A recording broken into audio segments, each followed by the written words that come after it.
Coba kita bicarakan tentang toxic positivity. Bagaimana definisinya, bagaimana contoh kasusnya. Karena ini banyak yang seliweran di FYP saya, di Reels IG saya juga, baik yang dari luar negeri maupun yang dari dalam negeri. Dan saya ingin membagi apa yang saya tahu, apa yang saya dapatkan juga dari bahasan-bahasan tersebut. Pertama tentang definisinya. Definisi dari toxic positivity ini sebetulnya agak membingungkan. Tapi coba sedikit dipahami ya, gini. Untuk berpikir positif, itu kan nggak apa-apa sebetulnya. Memberikan saran yang baik kepada orang lain itu juga nggak apa-apa, bagus bahkan gitu. Tapi menjadi sebuah toxic positivity ketika membandingkan dengan orang lain atau membandingkan dengan sesuatu yang nggak sesuai konteksnya. Dan juga seringkali positifnya itu berlebihan gitu. Sarannya itu berlebihan dan tidak terkesan membantu menyelesaikan masalah yang sedang dikeluhkan. Menjadi toksik ketika sudah membanding-bandingkan, sudah mencampur adukan antara mental, psikologi dengan mungkin spiritualitas atau agama, membandingkan dengan hidup orang lain, kemudian menuduh, memfitnah. Misalnya gini, ketika saya bercerita dengan seorang teman gitu misalnya, saya mengeluh saya punya hubungan dengan orang tua kurang baik misalkan begitu.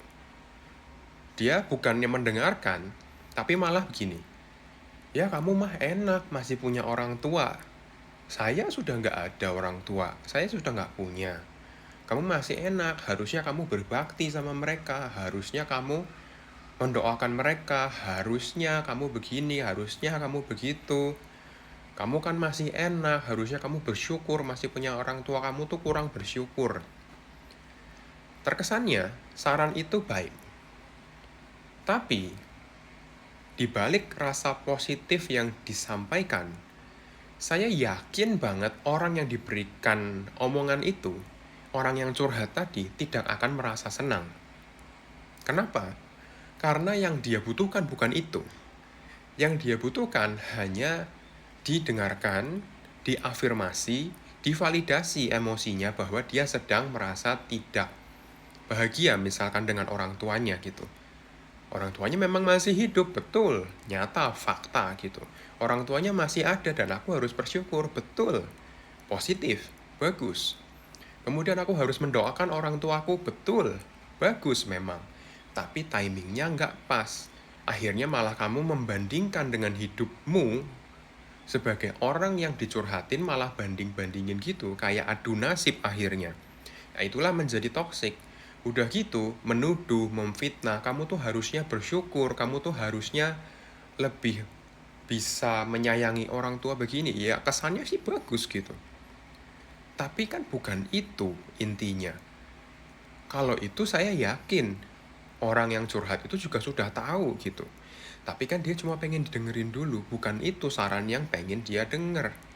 Tapi dia pengen didengerin dulu, habis itu pengen mungkin harus bagaimana gitu loh. Baru kalau setelah itu dia minta saran, baru kamu kasih tahu, oh kamu harus begini sama orang tuamu begini-begini. Bukan adu nasib. Kalau adu nasib ya jatuhnya itu tadi toxic positivity. Udah gitu ya banyak hal-hal yang membanding-bandingkan, mungkin juga bisa dibilang meracuni gitu ya. Kesannya membuat kita merasa bersalah gitu loh. Feel guilty kalau kita itu marah, nggak suka dengan orang tua kita. Padahal kan itu perasaan yang valid gitu loh. Kenapa? Ya ditanya kenapa aja belum gitu ya. Kenapa kok kamu nggak suka dengan orang tuamu? Oh orang tuaku ternyata habis mukul aku. Ya nggak suka ya wajar gitu. Tapi aku nggak balas. Kenapa? Karena begini dan begitu kan. Itu kan harus didengerin. Sehingga kalau ada sesuatu nanti yang kurang tepat, kamu bisa masuk untuk bantu gitu. Bukan diadu nasib. Kayak gitu loh. Ya. Jadi disitulah juga psikolog itu selalu dilatih. Ini psikolog yang bener ya. Tidak akan pernah adu nasib seperti itu. Tidak akan pernah yang namanya toxic positivity seperti itu dan memfitnah semacam membandingkan hidup kita dengan orang lain, toksik gitu ya, seakan-akan kita itu bersalah. Enggak, kita harusnya enggak begitu. Dan orang-orang luar mungkin banyak yang seperti itu, tapi psikolog sih harusnya enggak ya. Jadi dari situ kalian tahu bedanya antara positif biasa dengan toxic positivity. Seakan-akan kita itu boleh gitu, seperti itu, membandingkan. Udah gitu misalkan gini, ketika ada orang mengeluh tentang orang tuanya, terus, aku mendingan pergi aja nih, aku pergi aja sama orang lain, udah aku kabur aja, mending orang tua aku nggak usah nyari aku lagi gitu. Nah kemudian yang toxic positivity nih, misalkan, iya betul, betul tuh, mending kamu kayak gitu aja. Iya, jadi kamu memang harus pergi dari orang tuamu, karena orang tuamu itu nggak suka dengan kamu, nggak bisa ngertiin kamu, nggak bisa apa-apa untuk memenuhi kamu, padahal aslinya nggak begitu gitu. Jadi dia kayak memanipulasi juga gitu. Nah makanya toxic jadinya. Seakan-akan ini sarannya bener nih, mendukung, padahal menyesatkan. Harusnya kalau punya masalah, ya ketika orang lagi emosi, lagi impulsif, ya jangan diafirmasi kan gitu. Dengerin dulu aja. Kemudian kalau dia melakukan hal-hal yang nekat, ya ditahan gitu loh, jangan. Oke, mending jangan, kamu mending di sini dulu aja, udah kita tenangin diri dulu, nanti kalau udah siap baru ketemu orang tua. Misalkan kayak gitu kan bisa. Gitu loh. Ya, jadi yang namanya toxic positivity itu bisa dibilang ada beberapa jenisnya lah ya. Semoga kalian bisa paham dari contoh yang diberikan di sini.